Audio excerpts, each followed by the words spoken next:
Hey everybody, here we are on the liberal.ca/our platform/mandatory vaccination.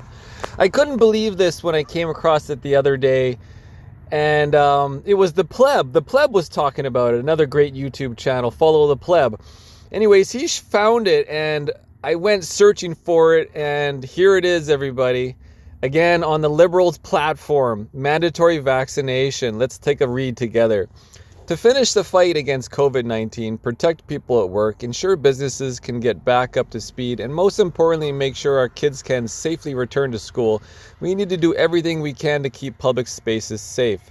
A re-elected Liberal government will require that travelers on interprovincial trains, commercial flights, cruise ships, and other federally regulated vessels be vaccinated.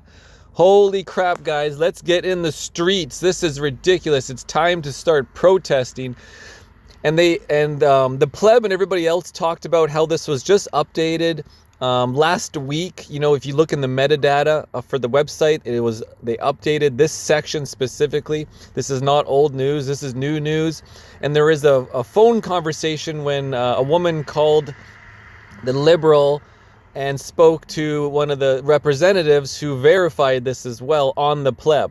So we don't need to do that again. But also notice it says interprovincial, which means it's not even leaving the country, which is ridiculous on its own and screws up my career of my life of motorcycle racing, which I've been retired for now almost 4 years and plan to go back to it this June.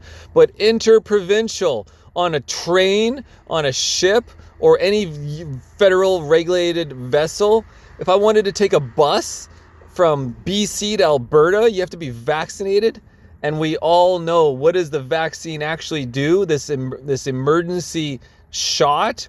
We all know that the Pfizer executive, Janine Small, on camera, now, what is it, almost a year ago from today, said, well, we never tested for transmission before releasing the product to the masses. It was never tested for transmission. Janine Small, look it up. I posted it in so many videos when she was at the European Parliament under oath being questioned by the European Parliament COVID investigation or whatever the title was.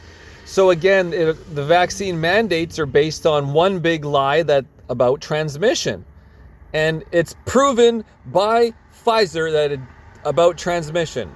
Okay? Simple as that. So it's amazing that he's going to continue to push this bullshit. We all know for him to make money and control. Money control. WEF.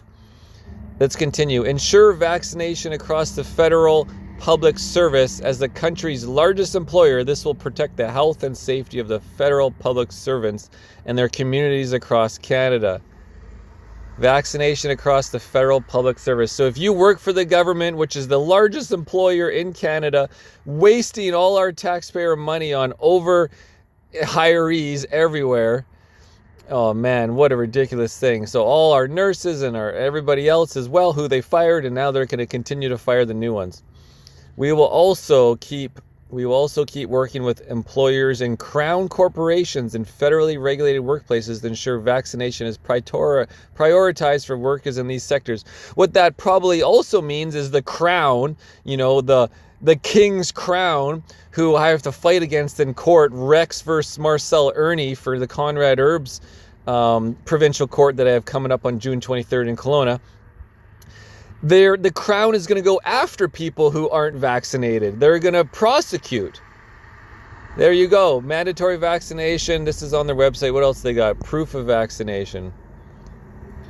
They want to finish their fight. Remember the ArriveCan bullshit, waste of $1 billion for essentially the digital ID, digital currency. Gotten their vaccines to protect themselves. Across the country, thousands of business owners have demonstrated leadership.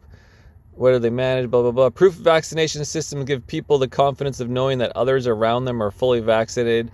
They also help drive increased vaccination rates and give Canadians confidence that it's safe to go to restaurants, shops, and a re-elected Liberal government will launch a $1 billion COVID-19 proof of vaccination fund. Oh my God, this is just getting worse. To support provinces and territories who implement a required for proof of vaccine credentials in their jurisdiction for non-essential business and public spaces. The government is going to pay the provinces to push their agenda. You fuckers. Table legislation to ensure that every business and organization that decides to require a proof of vaccination from employees and customers can do so without fear of legal challenges and protect them. Oh my God, free COVID. This is insane, guys. This is insane. I can't believe. Forward for everyone. Donate to the liberal assholes today. Boosters. As a public health involves keeping safety a priority, committed to finishing the fight, a re-elected Liberal government will procure enough vaccines to ensure all Canadians have access to free COVID-19 booster shots and second-generation vaccines as needed. Of course, Justin wants to keep making money for himself and his goons. Oh my God. Protecting public health. Indoor, 10-day paid sick leave. Oh my God. So, wow, they have their platform, guys. We got to start sharing this so everybody who's on the fence about whether the vaccine has helped them or hindered them in life, and start to do their own research about what are all the injuries associated with, and what is all the bad abilities of how people lost their jobs and how they affected their family, how it created health risks, how it created suicides, how it created excessive drug use, free drugs, selling drugs on the market in Vancouver. Oh man, this just makes me more angry, even after watching Trudeau's terrible speech of hypocrisy at this same convention. Insane, liberal, insane. They are liberal extremists, guys. Liberal is not liberal. Liberal is extremists. Thanks for watching Irnieracing News, and it's May 10th right now, 2023.